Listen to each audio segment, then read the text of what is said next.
Y los pastos para pradera, la gente generalmente piensa que ellos son, como son perennes, que son para siempre, que nunca se van a acabar. Y no, ellos tienen un ciclo de vida, tienen unas demandas nutricionales y ¿qué le iba a decir yo? Y hay que atenderlas. Si uno quiere realmente pues tener éxito en este asunto de la ganadería. Pero ya está acá la vaina está acá. Por ahí ves. Ya. Si cerremos sí, porque si no el aire no va a hacer su efecto. Bien, cuando hablamos de fertilización hay que tener nuevamente en cuenta, insisto, yo sé que lo hablé en la clase pasada, volvemos a joder con esta diapositiva, a joder con estos asuntos, claro. Son de otra materia, son del suelo, ¿cierto? Pero es que la textura, la estructura, la porosidad, la densidad, que están muy relacionados estos dos, ¿cierto? Con el grado de compactación que tenga el suelo, la profundidad de color, todos estos factores químicos, ¿cierto? Recuerden que esto de coloides, que recuerden que las plantas, como yo les he dicho, no es que la raíz tenga una boca y una ventosa, o no sé, que coma tierra y la coloque dentro de la planta y absorba y utilice los nutrientes, no. Realmente lo que hay que hacer, lo que la planta hace es esperar que estas figuras de acá, ¿cierto? Que es la parte biológica, hongos, insectos, bacterias, cojan la materia orgánica, ¿cierto? La desintegren, la composición meteorológica, ¿cierto? La liberen esos nutrientes, ¿cierto? Y que queden junto con el agua haciendo una solución coloide. Ya esta solución coloide, que esa solución coloide es agua con nutrientes, ¿ok? Es lo que ahí sí la raíz es capaz de absorber y pues usar como sustrato para la elaboración de sus nutrientes. Pero bien, entonces vamos a ver precisamente cómo, bueno, esta parte de la estructura del suelo, creí que había eliminado estas diapositivas. No quería enfocar mucho en esto, ok, realmente pensé que las había eliminado. No quiero enfocar mucho en esto, realmente pues esto no es de suelos. De pronto de la porosidad sí, ¿no? Que es lo que uno busca, ¿no? Estos espacios, si no son ocupados por agua, tienen que ser ocupados por aire. Y al igual el agua tiene pues oxígeno, que es lo que finalmente uno busca con el aire. Y para que la planta pueda pues, respirar adecuadamente e intercambiar sus nutrientes. Esto de la profundidad efectiva de relación es algo que sí hay que tener un concepto como bien claro. Y es esto, ¿cierto? Nosotros sabemos que el suelo tiene diferentes horizontes, dependiendo de la especie vegetal. Algunas plantas, principalmente los árboles, los arbustos, tienen raíces profundas que consiguen llegar hasta las capas más profundas del suelo para absorber nutrientes y pues hacer un reciclaje, por así decirlo, llevarlos para arriba. Las que nosotros utilizamos en su mayoría, ¿cierto? Son gramíneas o son leguminosas, pero que no tienen una raíz tan profunda, ¿ok? Entonces cuando hablamos de la profundidad efectiva es eso, la profundidad a la cual la raíz penetra en el suelo y que es capaz de absorber nutrientes, porque hay que llevarlo en cuenta, porque si yo aplico un fertilizante, sea químico o orgánico, lo coloco aquí de manera superficial, o máximo lo puedo incorporar y va a quedar a unos 10, 15 centímetros debajo del suelo. Después que esperamos que ese fertilizante pues continúe por gravedad y pues por la ley natural de las cosas, que su recorrido hacia abajo para que llegue a donde está el campo en profundidad efectiva, ¿cierto? La profundidad en la que las raíces de esta planta están para poder absorber los nutrientes. ¿Cuál es el problema? Que por ejemplo si yo coloco mucha cantidad de fertilizante, ok, en algún cultivo, pueden pasar dos cosas. Si el cultivo es muy sensible, lo puedo quemar. Mucho fertilizante, el fertilizante es bueno, pero algunas plantas en exceso se mueren cuando hay mucho fertilizante.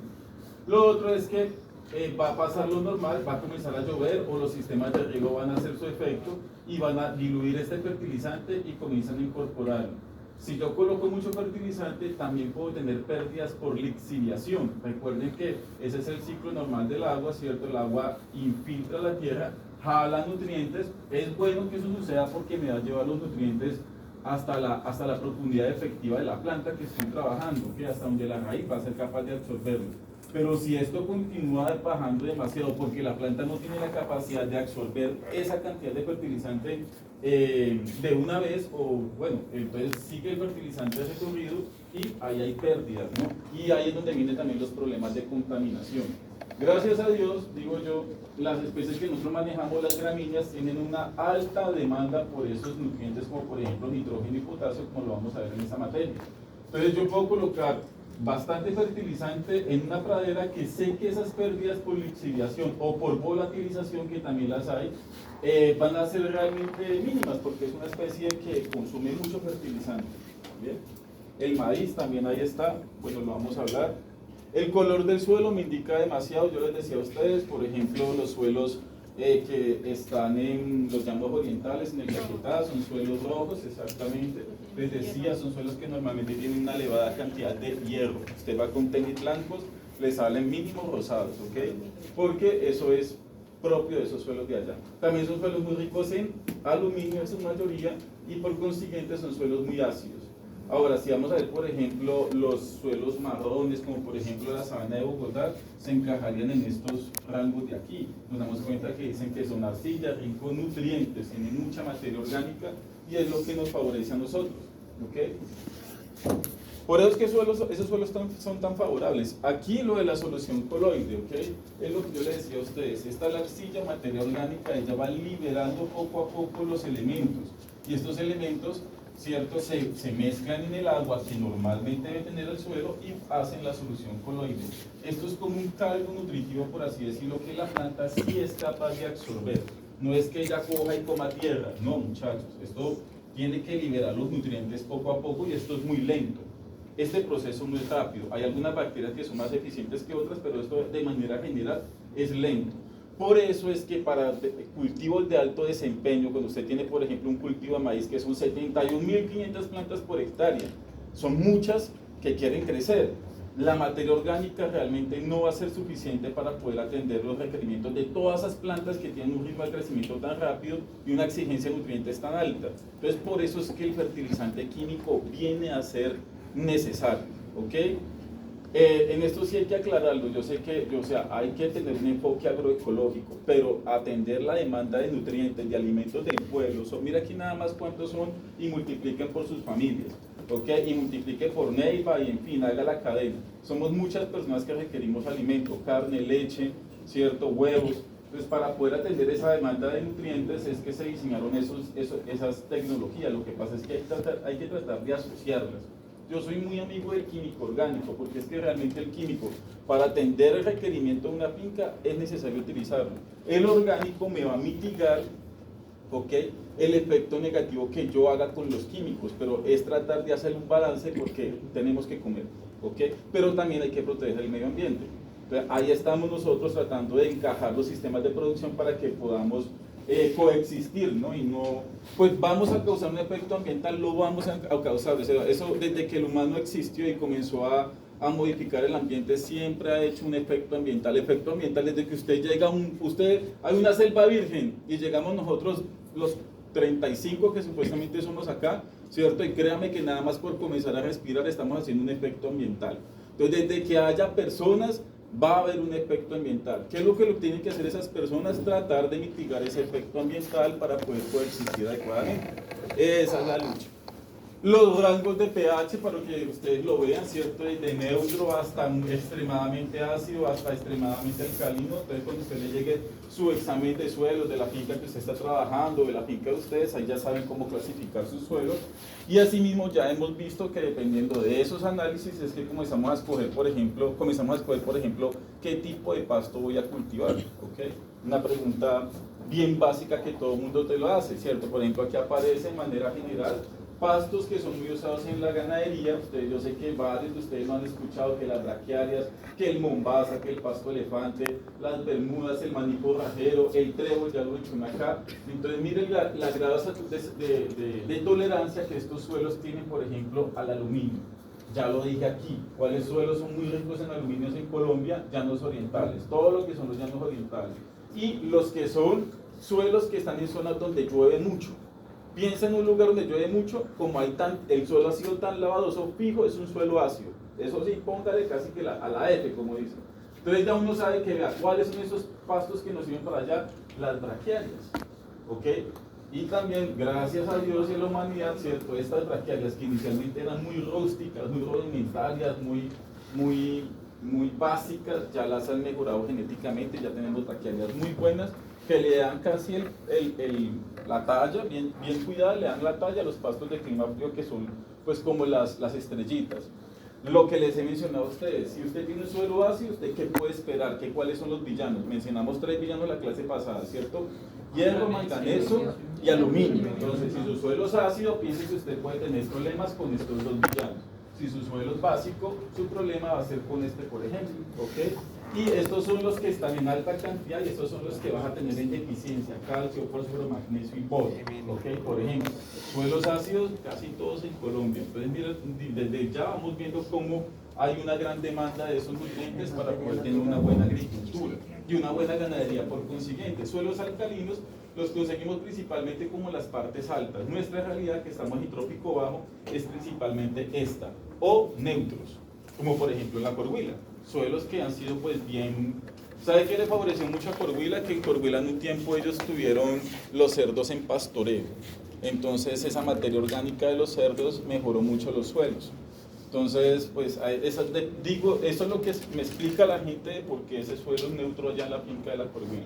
Metales pesados, ok, que estos son pues metales que realmente para que un suelo en Colombia esté contaminado por ellos, eso sí es por culpa del hombre, principalmente por culpa de la agroindustria. Una empresa, por ejemplo, una actividad del hombre que genera mucho de estos metales son las curtiembres. Y ese, por ejemplo, en la sabana de Bogotá es la lucha para poder descontaminar el río. De los principales, el río Bogotá lo quieren descontaminar, van en buen proceso, por ahí van más o menos bien. Allá en una parte de la sabana de Bogotá, por donde pasa el río Bogotá, hay un pueblo que es característico porque trabajan mucho con cuero, curtiendo cuero, y la gente vive de eso.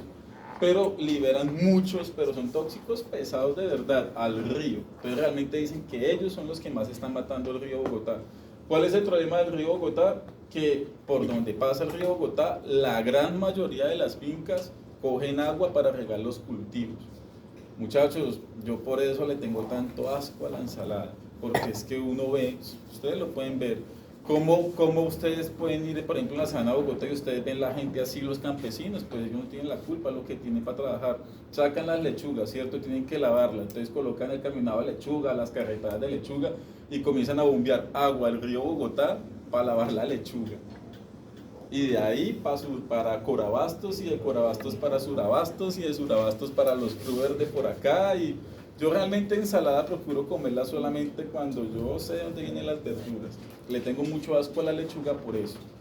Y de hecho, si usted revisa los reportajes, las causas o sea, hacen la comparación, ¿con qué se intoxica más la gente en el mundo? ¿Con una hamburguesa o con una ensalada? Con una ensalada. Por eso, porque la mayor parte de la gente también no lava las verduras y hace las ensaladas, y ahí vienen pues todos los coliformes que te pueden dar diarrea como mínimo. Y como máximo, pues vea, todos esos son elementos también que son cancerígenos. Obviamente eso queda en el alimento, no lo comemos, y después cuando uno tiene 40 años y con osteosarcoma, y uno, ay, pero si eso le da a los viejos, vea, pues no. Bien, materia orgánica, pues bueno, ya como que lo he mencionado mucho por acá, voy a saltarme porque esta presentación es larga. Clima frío, clima cálido, ¿no? Entonces, ¿qué es lo que hay que entender? Estamos hablando de la parte de fertilización o nutrición. Entonces ya sabemos que en clima frío los suelos generalmente la tendencia es que sean a que tengan más materia orgánica y por consiguiente sean más fértiles. Pero hay una cosa con los lugares fríos, que aunque ustedes no lo crean, en los lugares de clima frío llueve menos que en los de clima cálido. En Bogotá llueve mucho menos que acá, por ejemplo. Lo que pasa es que aquí cae mucha agua en poco tiempo. Allá es más repartida la lluvia, es más homogénea, pero cae menos agua allá que acá. Eso favorece porque, como nos vamos a dar cuenta, yo no puedo fertilizar en cualquier época del año. La época del año es uno de los factores que hay que tener en cuenta para poder abonar una pradera o cualquier cultivo. Como ya lo dije, cierto, el nutriente tiene que diluirse en el agua para que la planta lo pueda absorber. Pero si no llueve, ¿qué agua va a tener el suelo? Ninguna. Entonces, desde ya, moraleja de la historia, abonar en sequía es perder la plata, porque realmente el fertilizante no lo van a poder aprovechar las plantas. En clima frío es más fácil fertilizar porque la lluvia es más fraccionada durante el año. En clima cálido es más complicado fertilizar porque nos llueve mucho en una pequeña época del año. Ahí viene la importancia de ¿quién? Los sistemas de riego. No depender de la lluvia para poder tener buenos cultivos. Factores biológicos, ya los hemos mencionado, ¿no? Bien, y aquí sí vamos entrando un poquito como en materia. Nutrición de la planta. ¿Qué es lo que la planta necesita? Pues resulta que de todos los elementos de la tabla periódica que la planta puede utilizar, hay 3 que la planta demanda con en bastante cantidad, ¿cierto? Que son el carbono, el oxígeno y el hidrógeno. Si uno revisa la estructura molecular de todas las macromoléculas, yo ya lo dije acá, son puros carbonos, hidrógenos y oxígenos. Entonces, lo que más se necesita es eso. Pero no hay ningún inconveniente, eso a la planta y nosotros se lo podemos dar de manera gratuita, eso está en el aire. ¿Ok? Entonces lo que más necesita la planta es gratis. ¿Bien? ¿Qué es lo que, después de estos 3 elementos, qué es lo que la planta más requiere?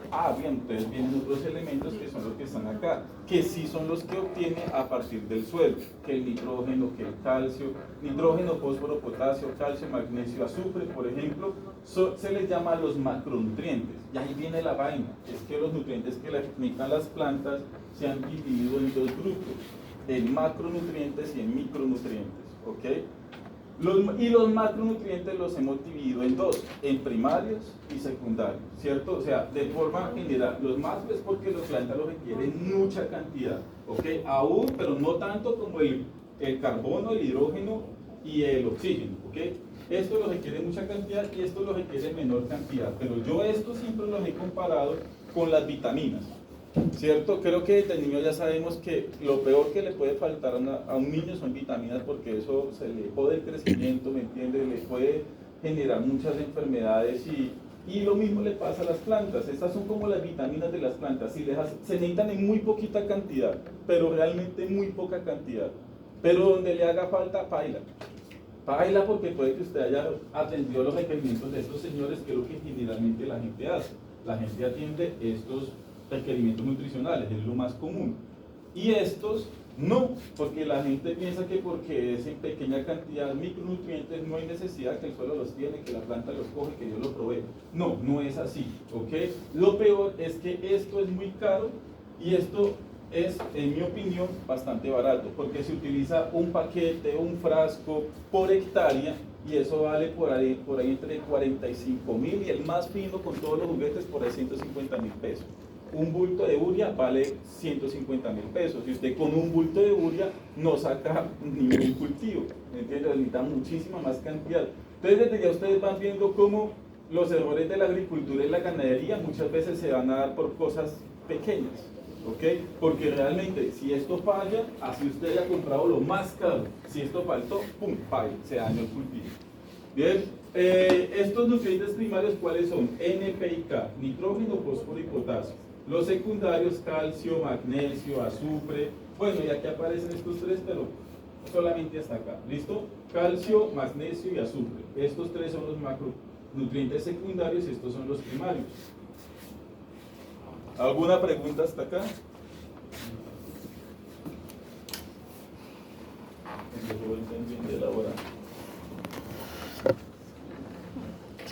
Y tranquilos que la reunión es aquí al lado, entonces no voy a estar muy lejos. ¿Aló? Bien, profesor. Vamos a comenzar a hablar como de una generalidad de los, pues, algo bien por encima, así como para que ustedes entiendan la importancia de todos estos elementos. Comenzando pues por el más importante, muchachos. Si hay un elemento que manda la parada en pastos, es este, nitrógeno. Si hay una cosa que al pasto le gusta, es el nitrógeno. Bien, y hay 2, desde ya lo podemos anticipar, ¿no? Hay 2 fuentes, están las químicas y están las orgánicas. De hecho, la materia orgánica es muy rica en nitrógeno, pero ya lo mencioné hace un rato. El problema es que esa materia orgánica suelte ese nitrógeno. Pasa, pero de una manera muy lenta. Hay unas bacterias que ayudan para que eso se acelere, lo podemos colocar, pero si queremos tener altos rendimientos, como por ejemplo pasar de tener media vaca por hectárea a 9 vacas por hectárea, solo con orgánico no lo conseguimos. Ahora, yo se los puedo decir, en carne propia, esa fue mi tesis de maestría, eso se puede hacer con químico. Yo utilicé urea y KCl. Y dependiendo de la cantidad que le echaba al potrero, yo tenía 3, 5 o 9 unidades animales, es decir, como vacas adultas por hectárea. Entonces realmente yo le vi el potencial a eso. Bien. Entonces, ¿cuál es el detalle acá? Bueno, la forma de absorción. Nosotros Normalmente en el aire, ¿cierto? El nitrógeno está en esta presentación, en la presentación más básica de él, que es el N2, ¿ok? Como dice en la tabla periódica. ¿Cuál es el detalle? Que así no es como lo absorben las plantas. ¿Cómo lo absorben? En la forma de nitritos y nitratos, que es esta parte de acá. Bien. Entonces, ¿qué es lo que sucede? Que tienen que haber unas bacterias que fijan el nitrógeno, ¿ok? Lo fijan, pero lo fijan en la forma, en las raíces, bien. Y este nitrógeno lo transforman en urea, lo pueden transformar en nitritos, en nitratos. Hay bacterias que lo hacen de diferentes maneras, pero finalmente son moléculas que tienen nitrógeno. Nosotros cuando colocamos en los cultivos generalmente colocamos dos, sulfato de amonio o urea, ¿ok? ¿Qué es lo que sucede? Que la planta no absorbe ninguno de los dos. ¿Qué es lo que hace? Entonces, cuando yo lo coloco en el suelo, hay unas bacterias, que es la importancia de ellas, que se encargan de transformar esa urea o ese sulfato en amonio, ¿ok? Este amonio después vienen otras bacterias que lo transforman en nitritos y en nitratos, y ahí sí es cuando la planta lo consigue absorber. Entonces se dan cuenta que aún así yo le coloqué buen fertilizante a la planta, y los mejores fertilizantes químicos que hayan, si no están estas berracas bacterias, no pasa nada. Son muy importantes realmente, por eso cuando usted va a colocar un químico en la finca, realmente primero piense realmente si de pronto de otra manera usted no lo puede controlar, porque todos esos químicos que colocamos, insecticidas, fungicidas, herbicidas, terminan afectando esta flora bacteriana. Bien, contenido de materia seca normal. De pronto de las importancias, bueno, el ciclo del nitrógeno, ¿no? Ya pues lo hemos visto, el nitrógeno realmente lamina, el nitrógeno es el ambiente. ¿Quiénes son los que pueden hacer con que ese nitrógeno se incorpore al suelo? Además de las bacterias, los rayos. Cada vez que, por eso dicen que una tormenta de rayos, realmente es Dios que está abonando la tierra, porque cada vez que cae un rayo, ¡pum!, ellos también son capaces de incorporar ese nitrógeno en el suelo. Bueno, bien, estos compuestos nitrogenados son absorbidos por la planta, después vienen los herbívoros, que ellos se consumen las plantas, después vienen los omnívoros también, devoran estos animales por la materia fecal o la descomposición de estos animales. Finalmente el nitrógeno vuelve otra vez al suelo, ¿ok? Este nitrógeno también puede pasar por escorrentías, ¿no? Por la lluvia, por efecto del agua, puede pasar de las montañas, de las praderas, hasta los océanos, que también aquí, pues recordemos que está el plancton, ¿no? Están, pues, los organismos vegetales que viven allá, en el océano, de los cuales se alimentan los peces. Mucho de ese nitrógeno, cuando los animales excretan, o cuando cuando nos descomponemos, también liberamos el nitrógeno de manera gaseosa, ¿ok? Y eso vuelve otra vez y se incorpora en el ambiente, y así está nuestro ciclo del nitrógeno. Bien, ¿qué es lo que sucede? Cuando yo tengo un cultivo, que así es como entrando en materia, cuando yo tengo un cultivo y yo sospecho de que tengo un problema de deficiencia de nitrógeno, ¿cómo lo puedo ver? Resulta que el nitrógeno es una de las grandes importancias de este elemento, es que él hace parte de la molécula de la clorofila. De hecho, si usted analiza la diferencia entre la clorofila y la hemoglobina, es que son prácticamente la misma molécula. La diferencia es que la clorofila tiene nitrógeno y la hemoglobina tiene hierro. Esa es la única diferencia, ¿ok? Su función es la de absorber la energía del sol, ¿cierto? Y ella misma es una proteína, ¿ok? Su color es verde, ya todo el mundo lo sabe, por consiguiente, entre más verde esté la hoja, ¿ok? Por ejemplo acá, es porque tiene bastante nitrógeno, o porque la fertilización nitrogenada ha dado efecto. Si yo veo mi pasto con hojas verdecitas, quiere decir que el pasto está muy bien. Un verde olivo, excelente. Pero si ya lo veo con un verde pálido, bien, eso se llama clorosis, ¿ok? Que es una deficiencia. Venga, la escribo acá porque esa palabrita hay que mantenerla, hay que tenerla clara.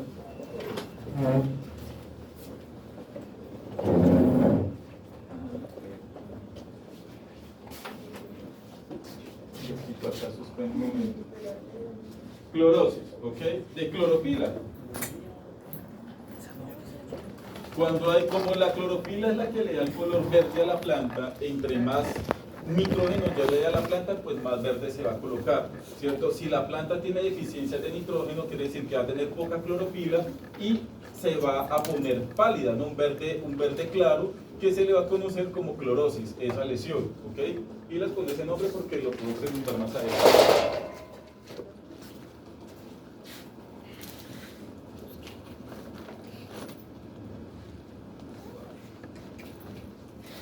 Entonces, como nos damos cuenta, en algunas ocasiones las plantas comienzan a coger un color pálido, ¿ok? Mírenlo acá, un color amarillento, ¿ok? Puede ser verde pálido, inclusive ponerse como amarillento.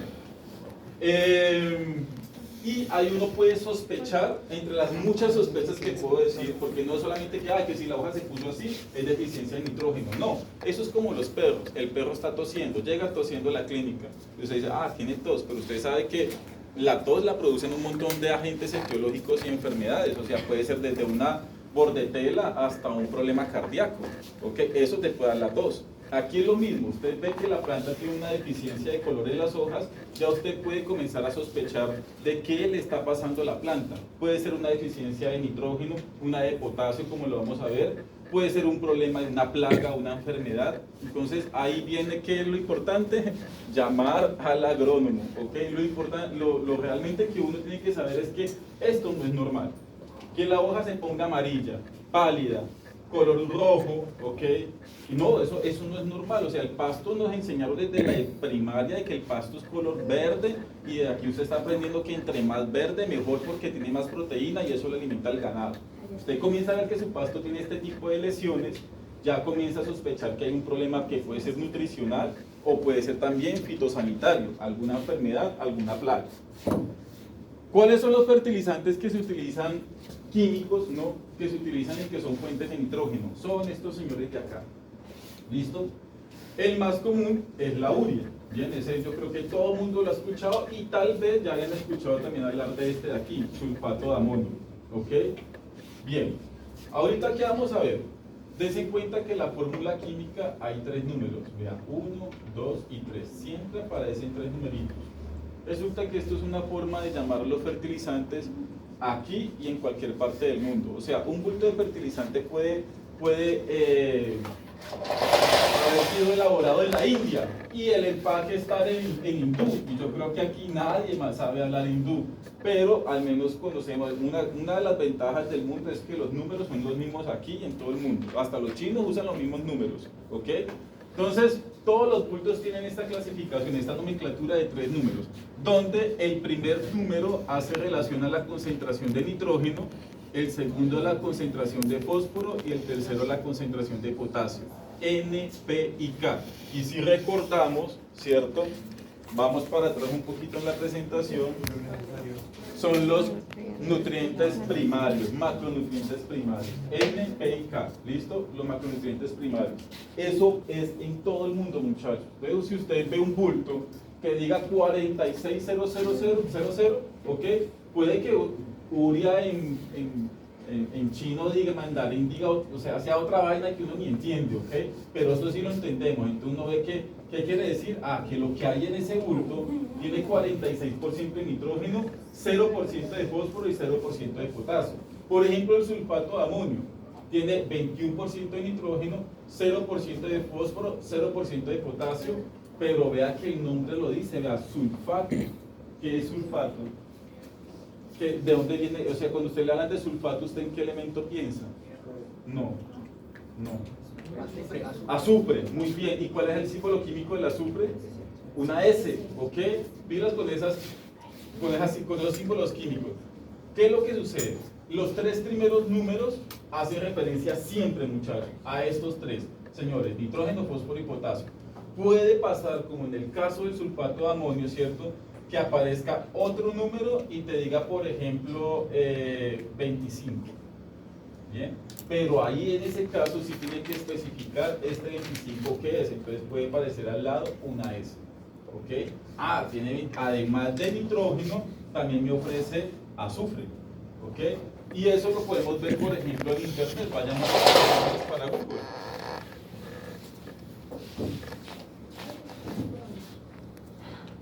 Por ejemplo, un fertilizante que a mí me parece muy bueno que es fuente de potasio para cuando usted tiene plantas en floración, como vamos a ver, cuando está haciéndose el fruto, la planta requiere mucho potasio, pero también necesita otros elementos. Venimos por acá el Produmat, la ficha técnica, que se pueda ver. Véalo acá, miren, es un fertilizante que tiene 25% de potasio soluble en agua, ¿ok? 5% de magnesio y 5% de azufre. Y mírenlo acá, 0,0255. A ver, entonces yo ya sé que 0% de nitrógeno, 0% de fósforo, 25% de potasio, y este 5% que ahí sí me veo obligado a buscar en la ficha técnica, bueno, ese 5% a más, ¿qué es? No es magnesio y azufre. De todos modos, si recordamos, son macronutrientes secundarios. Hay algunos que vienen con boro, ok, los tres primeros dos sí fijo en todo el mundo son los mismos, NPK. Los otros sí tengo que ir acá para ver cuál es el elemento que me está aportando ese fertilizante al cultivo. ¿El último número representa hasta dos fertilizantes? ¿Cómo? El último número. Sí, en ese caso puede representar dos, pero yo he visto unos que aparecen hasta 3 números más, pero especifican cada uno qué es. ¿Ok? Porque hay unos que vienen con, por ejemplo, ese azufre, magnesio, hay unos que vienen con boro, ¿ok? Que el boro también es muy, muy importante para la formación de flores y frutos. Es un micronutriente, ¿no? Son micronutrientes, sí, el boro es un micronutriente. Fósforo, bueno, muchachos, ¿qué hay que saber del fósforo? Resulta que el fósforo es un elemento que la planta lo requiere en grandes cantidades cuando ella está creciendo, o sea, cuando acaba de nacer, cuando en sus primeros momentos de vida la planta necesita mucho fósforo. ¿Por qué? Porque resulta que ya eso se ha descubierto científicamente, se ha validado que si hay un elemento que pone la raíz a crecer es el fósforo. Y yo creo que ya a estas alturas del partido todo el mundo deduce la importancia de que una planta nueva tenga buenas raíces. La raíz es la base, es por donde se alimenta la planta, ¿ok? Entonces si hay una buena raíz puede haber una buena nutrición y un buen crecimiento de la planta. Entonces ya saben, si hay un elemento que se requiere en este momento después de que se siembra la semilla, es este de acá, bien, el fósforo. Bien, ok, el ciclo del fósforo, bien, este elemento se encuentra en minas. Si uno lo encuentra en minas, y de hecho aquí en Aica hay una mina muy importante que es la de fosfatos de Huila. Creo que ustedes algunos los llevaron, otros no los llevaron a esa fábrica. ¿Sí hubo gente que fue allá o no? ¿No? Bueno, es que en el otro grupo se habían unos que habían ido, otros que no habían ido. Pero el profesor Henry generalmente cuando tiene el acceso pues los lleva a esa fábrica para que lo vean. ¿Cómo es eso? Sí, eso es un hueco, allá se mete la gente, raspa roca fosfórica, que es muy rica en fósforo, la muele y algunas la venden o pulverizada o granulada, ¿cierto? Si está granulada es más cara, si está en la forma de como molida, porque pues es como la más básica, por así decirlo, esa es más barata. Y curiosamente, por ejemplo, los cultivos, quien quiera tener un cultivo orgánico, le toca trabajar con cosas orgánicas. El hecho de coger la piedra y molerla, no hay ningún proceso químico, solamente físico, entonces eso es orgánico. Pero coger eso y transformarlo en una bolita, muchas veces le colocan ácido cítrico o algún coayudante para que ayude a formarse la bolita, y ya eso entonces lo catalogan como un químico y no sirve para la agricultura orgánica. Vean que el orgánico en este caso, en este elemento, sale más barato. ¿Cuál es el problema?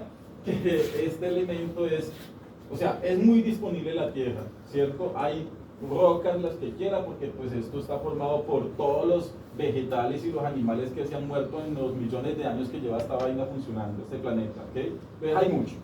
Pero está tan pegado a otros elementos que la planta, pues ya lo dijimos, ella no es que coma tierra, ¿okay? Ella no es que se encargue de separar ahí, venga, este es el fósforo, venga, lo separo del aluminio porque a mí me gusta el aluminio, de hecho me hace daño. No, ella no hace eso. ¿Quién lo hace? Lo hacen bacterias, ¿ok? Y ahí sí está el detalle. Esas bacterias muchas veces no están disponibles en el suelo. Entonces puede ser que yo tenga un análisis de suelo, me salga con alta concentración de fósforo, pero poco disponible. ¿Cuál es la solución? Como lo vamos a ver acá en la disciplina, colocar esas bacterias, porque ya las venden. ¿Okay? Ya las venden. Entonces tiene un suelo rico en fósforo, puede que no tenga necesidad de colocar estos fertilizantes, pero sí tiene necesidad de colocar la bacteria para que le solubilice el fósforo y se lo pueda entregar a la planta. Aún así, como estas son fuentes que pues vienen de las rocas, igual, nosotros en la Corhuila, por ejemplo, yo siempre que siembro maíz, a mí me dicen que hay que comprar, y yo siempre voy adelante con mis honguitos, mis bacterias y las cosas para que esto funcione. Si no me las compran, entonces yo no respondo por eso entonces. Ok, ustedes entonces saquen adelante, pero si ustedes quieren que yo cuide eso, que lo asista, que lo ayude a cuidar, hagan lo que yo pido. Si no lo hacen, entonces yo no respondo por eso, entonces que otro lo cuide, porque yo ya sé cómo me va bien. Si me van a quitar de ahí, que por economía, entonces yo no respondo. ¿Ok? Ustedes tienen que hacer lo mismo también cuando sean profesionales. Bien, entonces, ¿cómo se ve una planta que tenga problemas de fósforo? Generalmente se ve morada. Son plantas pequeñitas que están comenzando a crecer, ¿ok? Y que usted ve que desde chiquita le salen rayas moradas. Hermano, le pasó eso y el tallo se le pone morado. El pasto es verde, el maíz es verde, desde chiquito él es verde. ¿Hay un maíz morado, profesor? ¿Hay un pasto morado? Sí, pero el que pensemos en el pasto tradicional, el maíz tradicional, es verde. Si se pone morado, quiere decir que su suelo tiene deficiencias de fósforo. Y si eso le pasa, no es buena alternativa comprar una roca fosfórica porque ya dijimos que eso se demora un tiempo en solubilizarse y entregárselo al cultivo. ¿Qué hay que hacer? Comprar fuentes solubles. Entonces usted se va para donde un agrónomo, para un agrícola y le dice, necesito una fuente soluble de fósforo y las venden foliares. Yo también, dentro de las cositas que después se los voy a mostrar, yo siempre que voy a sembrar maíz, yo pido una fuente soluble. Vale como 140.000 pesos el frasco y se utiliza por hectárea. Pero es que yo tengo, o sea, la roca fosfórica que yo coloco, no la coloco pensando en que la planta cuando nace la va a utilizar, porque yo sé que eso se demora en degradarse y la planta puede utilizar. Lo que yo coloco para las plantas chiquitas es una fuente que va por el fertirriego, que la planta lo puede coger de una y crecer, utilizarlo en el momento. Yo pienso, ¿cierto? Y eso hasta cuando ustedes vean nutrición de rumiantes se van a dar cuenta que con las vacas es lo mismo. Usted le tiene que dar fuentes de proteína que sean rápidas, degradables en el rumen para que de una las bacterias coman. Y otras que no sean tan degradables en el rumen para que como la vaca come ahorita, pero vuelva a comer en 6 horas, pues en esas 6 horas hay que dejar fuentes de nutrientes para que las bacterias tengan que comer. ¿Ok? Lo mismo es con la planta. Yo le doy una fuente rápida de fósforo, ¿cierto? Apenas nace el cultivo, tiene 2 hojitas, de una, pum, se lo mandamos por el fertirriego y la planta come fósforo. Y previamente colocamos roca fosfórica, para que cuando la planta fuera creciendo, pues entonces ahí tuviera fósforo para alimentarse. Profesor, acá ya no se puede recuperar la planta. Sí se puede recuperar, pero lo que te digo, hay que colocar una fuente rápida, ¿ok? Una fuente soluble. Se puede aplicar de forma foliar. Son fuentes que hay que disolverlas en agua. Y usted las puede colocar. Nosotros, porque tenemos fertirriego, pues lo mandamos por la manguera. Pero profesor, yo no tengo fertirriego. Pero debes tener una bomba de espalda. Entonces usted diluye, coloca la bomba de espalda y se va por todo el surco fumigando tanto la planta como el suelo. Porque esos productos generalmente funcionan así: vía foliar y vía edáfica. Si le cae a la planta, lo absorbe, le cae al suelo, después lo absorbe. ¿Ok? ¿Listo? Pero sí se puede salvar un cultivo así. Otro problema que puede ocurrir, además del color, véalo, ¿cierto? Morado, es el acortamiento entre nudos, que esto pues nosotros que trabajamos con caña forrajera nos interesa mucho. O sea, una caña que los nudos le queden chiquiticos, una planta enana, una planta que casi no produce. Yo espero una caña de azúcar mínimo de 2 metros de alto, no una chaparrita de 1 metro, porque pues yo gasto lo mismo, ¿ok? Para poderla cortar, para poderla utilizar. Fuentes de ácido de fósforo, ¿cierto? Químicas, estas de acá, ¿ok? Y aquí aparece, como nos damos cuenta, hay algunas que vienen solas, o sea que solamente trae fósforo, otras traen potasio, otras traen nitrógeno, ¿ok? Este es el famoso DA, que lo utilizan mucho en NPK, en la caficultura, ¿no? Cuando la planta de café está chiquita, yo creo que de pronto ustedes han escuchado al abuelito que dice, ¡ay, hay que echarle DAP! Vea, pues ¿por qué hay que echarle DAP? Tiene 61% de fósforo. ¿ok? La planta necesita los otros elementos, sí, pero en menor cantidad. En ese momento lo que necesita es fósforo, por eso es que usted ve que su abuelito le aplica al café cuando está chiquitico, no busca otra cosa más que fósforo. Bien, el potasio, al igual que con nosotros, ustedes están viendo fisiología, yo creo que ustedes han escuchado hablar o van a escuchar hablar de una bomba que se llama la bomba de sodio y potasio. Ah, pero usted sí la ha escuchado. ¿Para qué funciona la bomba de sodio y potasio? Intercambio de iones. ¿Para enviar qué? Señales, por ejemplo, nerviosas en el caso de las células nerviosas, ¿no? Obviamente, impulsos nerviosos en las células nerviosas, obviamente. Cumple casi que la misma función, ¿ok? Ayudar a transportar cosas dentro de la planta. Y como ayuda a transportar cosas dentro de la planta, hay un momento en el que la planta va a transportar demasiados nutrientes de un lugar a otro y es cuando forma el fruto, ¿ok? Por eso es que el potasio siempre lo correlacionan con esto, ¿vea? Deficiencia de potasio, vea, faltó la mala formación de fruto. Si usted tiene, por ejemplo, un árbol de mandarinas en su finca o en su casa, y antes las mandarinas eran de este tamaño y usted ha visto cómo se ha reducido el tamaño y está casi como las de la tienda, ¿cierto? Entonces usted dice, ¿qué puede ser, profesor? ¿Qué puede? Puede ser de pronto una deficiencia de potasio, ¿bien? Porque lo necesitamos. Si usted ve los planes de fertilización, por ejemplo, en cuestión de maíz, que es algo que utilizamos demasiado, al principio del cultivo le meten mucho fósforo, poquito nitrógeno, poquito potasio. En la medida en la que va creciendo la planta le van metiendo el nitrógeno para que vaya creciendo y al final le meten una, mejor dicho, súper abonada de puro potasio. ¿Para qué? Para que forme la mazorca, para que llene, que unos llenado de granos, que el grano quede grandote, bien gordito, cierto, voluminoso. No un grano todo pequeño, seco, mal llenado, porque pues finalmente es esto lo que yo voy a vender, ¿ok?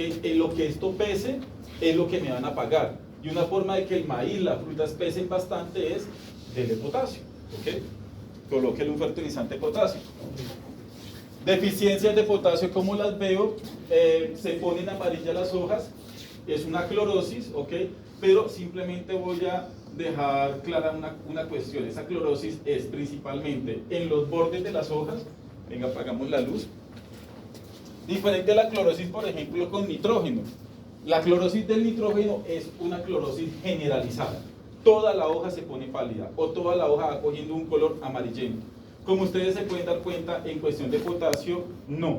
Puede generarse solamente en el borde de las hojas, sean leguminosas o sean gramíneas. Usted va dándose un potrero y usted ve que los bordes de las hojitas están amarillos. Una causa puede ser deficiencia de potasio, ya usted lo puede deducir. Véanlo acá. Y es una clorosis que no se da de manera generalizada, comienza como de afuera hacia adentro y respeta las nervaduras. Pero por eso yo no sé ni siquiera qué es una nervadura, pues cómo a ver qué. Ok, si yo no sé ni siquiera las partes de la hoja, no me lo aprendí, pues obviamente usted no va a saber eso, ¿ok? Pero vea, si usted se da cuenta, las nervaduras aquí se mantienen todavía con el color verde tradicional. Esto es una planta de plátano, pero yo la coloco acá porque pues puede que aquí haya gente de campo. Esto puede ser una enfermedad o una deficiencia nutricional. ¿Listo? Hay hongos, la cigatoca, por ejemplo, del plátano, creo que sí la cigatoca, hongo fusario, hay unos hongos que afectan y causan este problema también. Entonces por eso es que uno tiene que apoyarse con agrónomos porque puede que de pronto tenga un problema de una enfermedad en el pasto, o también le puede pasar el pasto. El mión de los pastos, por ejemplo, es una plaga que la vamos a ver más adelantico, pero les adelanto desde ya. Se le pega al tallo del pasto, comienza a succionar la savia y succiona tanto y crecen tantos que matan el cultivo. Y usted puede ver praderas enteras, hectáreas enteras que se mueren por esa enfermedad, por esa plaga. Fuentes de potasio, pues tenemos la más clásica, que es el cloruro de potasio, 62% de potasio dentro del bulto. Nitrato de potasio, que como estamos dando cuenta, pues hay fertilizantes que vienen formulados y mezclados con otros elementos o solo también los podemos conseguir. Sulfato de potasio, pues aquí también hace falta la concentración de azufre, ¿ok? Debe tener azufre por ser un sulfato. Veanlo, acá está, vean, KSO. ¿Cierto? Este es el que hay que averiguar. Habría que mirar en la ficha técnica cuánto es la concentración de azufre que me está aportando ese cultivo. Fuentes naturales de potasio, la cáscara de los plátanos, la vaca también necesita bastante potasio para mantenerse saludable, entonces la gente que le pica basta hueva de plátano, que le da cáscaras de plátano al ganado, realmente están haciendo algo muy bueno por ella. Magnesio. El magnesio es fundamental en los procesos de multiplicación celular. De hecho, hasta donde tengo entendido, cuando ustedes saben que está el DNA, ¿cierto? Cuando el DNA se va a expresar, entonces se abren las dos fibras de DNA, hay una que entra, ¿cierto?, a los ribosomas y eso se transforma en un RNA mensajero. En ese proceso de pasar de DNA a RNA, el señor magnesio está presente. Entonces, si no hay magnesio, eso no sucede. Entonces ya ustedes imaginarán que donde se le interfiera a una la división celular, pues para el crecimiento, así de simple. El organismo no crece. Entonces, démonos cuenta de ya la importancia de este señor. Lo otro es que está muy correlacionado, al igual que el potasio, no lo mencioné, con el metabolismo del nitrógeno. Si yo coloco nitrógeno, a la planta le va bien, al pasto le va bien. Pero si además de nitrógeno le coloco magnesio y potasio, le va mucho mejor. ¿Bien? Deficiencias de magnesio también son clorosis, ¿ok? Diferente de pronto con la de potasio, que esta sí no empieza de afuera hacia adentro. Se parece mucho con la de nitrógeno porque se generaliza en toda la planta, pero a diferencia de la de nitrógeno, las nervaduras aún se mantienen de color verde, ¿ok? Las nervaduras sí se mantienen de color verde. Deficiencias de magnesio ahí, mírenla, ¿cierto? Una clorosis generalizada en la hoja, pero respecto a las nervaduras. Esto es en café, ahí como en pasto. Bien, simplemente como para mencionarles algo aquí en relación al magnesio. Yo creo que los que son de campo han escuchado hablar del síndrome de la vaca caída, ¿no? Que es o también los problemas de retención de placenta. Muchachos, si la vaca le pasa eso, es por deficiencia de dos elementos principalmente. Uno es el que sigue, que es el señor calcio, y el otro es el señor magnesio, que es el que acabamos de ver. La sal mineralizada que se le da al ganado es porque los suelos, ¿cierto?, son muy pobres en nutrientes, como por ejemplo estos dos. ¿Ok? Entonces le falta al suelo, le va a faltar al pasto. La vaca se come ese pasto que le falta magnesio y calcio y ella termina en desbalance nutricional, ella queda desnutrida. Y esa desnutrición es la que causa con que la vaca tenga problemas en el parto o muchas veces ni siquiera quede preñada. Entonces, ahí vuelve y juega lo que yo les digo. La gente piensa, ¿cierto?, que tener praderas es un cultivo, o sea, que no lo ven como cultivo, sino como algo que eso fijo va a crecer y el ganado después se lo va a comer. ¿Ok? Y aún si el pasto consigue crecer, vean que es deficiente en estos señores y todos los problemas que da para poder tratar una vaca caída. Hay vacas que se caen y si no le dan tratamiento adecuado, porque una vez que una vaca se cae, tiene el tiempo contado. Si en determinado tiempo ella no se levanta, nunca se va a levantar. ¿Ok? Eso no, por mejor que sea el veterinario, tiene que ser milagroso realmente para poder levantar ese animal. Entonces, muchas veces la gente pues prefiere más bien después estar comprando sueros, pagándole a un veterinario, que un veterinario mínimo para ir a campo le va a cobrar 150.000 pesos solamente por la consulta mínimo, ¿ok? Los medicamentos que son carísimos, cuando esto lo puedo atender, lo puedo solucionar, como lo vamos a ver, con fertilizantes, que no es que sean tan caros. Es que a veces pensamos que usar fertilizantes es algo costoso. Y no lo es realmente, no es tanto, porque miren nada más un problema de vaca caída, que problemas en veterinario no te puede generar. Eso es billete. Un tratamiento de una vaca caída te puede salir por ahí entre unos 300 a 600.000 pesos. Y si eso le pasa a una vaca fijo, le va a pasar a muchas más. Con eso usted hubiera comprado el plan de fertilización a la pradera y se hubiera echado y no tiene esos problemas después. ¿Ok? Entonces, costo-beneficio. El calcio, bueno, aquí aparece como si un entorchamiento, ¿cierto? Como que las hojas se nos comienzan a arrugar. Eso puede ser una deficiencia de calcio, también puede ser una deficiencia de boro, como lo vamos a ver más adelante. Boro, azufre, acá, vean acá también lesiones de clorosis, mírenlas ahí. Micronutrientes boro, está aburrida la perrita. Ya, tranquila que yo ahorita me voy, ya le voy a dejar hablar, en 15 minutos me voy. Micronutrientes, bueno, como ya lo mencioné, pues esos nutrientes se requieren en muy poca cantidad, pero realmente son muy importantes. En relación al boro, está muy relacionado con primero con la floración. Si usted quiere que la planta forme flor, tiene que tener boro. Pero no es suficiente con que la planta haga flor. Puede que de pronto hizo la flor, pero usted sabe que necesita la polinización, ¿no? Y también que esa polinización sea efectiva. Si no hay boro y otros micronutrientes, paila, ni siquiera la polinización va. Pero digamos que se hizo la polinización, ¿ok? Pero le faltó micronutriente, puede pasar con que haya formación de fruto, pero sin llenado. ¿Quién va a querer? O sea, si usted produce alberja, ¿usted cómo quiere que le salgan los gajitos? ¿Así? ¿O las bayas? ¿Así? O esas son las legumbres, las vainas, ¿ok? Las vainas así, vacías o así. Yo creo que más de uno ha visto a la mamá que compra alberja que le sale así y queda bastante brava. Eso es ofensivo para la mamá. Que le salga la alberja así, eso es como un madrazo, ¿verdad? Para ellos. Y eso es por problema de deficiencia nutricional, ¿ok? También, pues, ¿quién va a querer sembrar una hectárea de maíz y que el maíz le quede así? Nadie va a querer, porque producir maíz es carísimo, muchachos. Entonces, para que uno termine con ese problema por haberse ahorrado un paquete o un frasco de litro de un fertilizante foliar, eso sí es muy triste.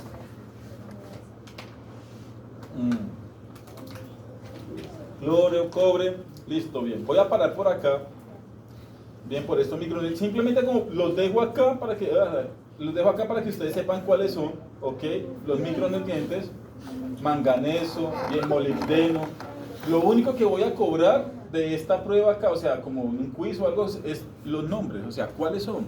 Y por ejemplo del boro, cuáles de todos los micronutrientes, cuál es el más importado relacionado con la formación de flores y frutos. Entonces ahí están escritos, listo, ya mencioné que básicamente es el boro el que está muy relacionado con eso. Vamos a hacer una cuestión. Ustedes están también con cara de sueño, ¿ok? Salgan, tómense en alguito, bien, y vuelven a las 7:15. A las 7:15 Paola comienza a colocar los videos, bien. Venga, váyase.